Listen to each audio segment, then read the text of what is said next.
So if you're in California, you're probably very familiar with this, but if you're outside of California, this is probably going to be really helpful information for you. Okay, so first of all, the UC system does have a separate application. You can't use the common application, which is what you would use for most of your private schools and some out-of-state public universities.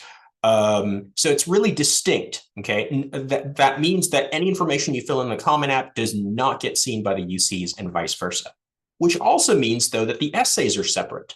So if you've written some UC essays, some of them might be able to be used for the common app and then vice versa, right? So there is some sort of benefit to it, but it does mean more work if you do want to try to apply for the UC system. At the end of the day, though, because you can apply to up to 9 campuses, it is well worth it. And we highly recommend that any student who is considering applying to California schools should also apply to the UC system. So one distinct difference here for the UC system is that unlike some other schools that do have like early action or early decision, the UC system does not allow for any early enrollment, right? So there's no EA nor ED. Their application filing period, though, is kind of on the early side and is very similar to what some schools might have for their actual EA deadlines. So there is a filing period of a couple of months that starts from October 1st and runs until November 30th. Now, yes, you have until November 30th, but there are a couple of reasons why it actually behooves you to go ahead and send your application earlier.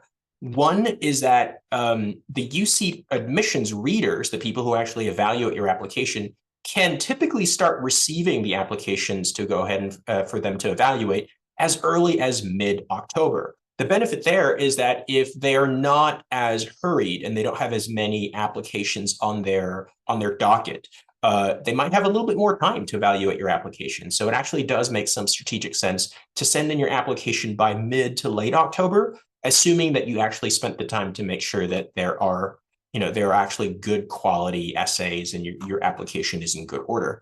Okay. The other thing too is that there is a timestamp to all these applications. So sending in your application on November 29th, November 30th does make you come across as a little bit of a procrastinator. So it's definitely not advisable for you to wait until the last minute. Okay.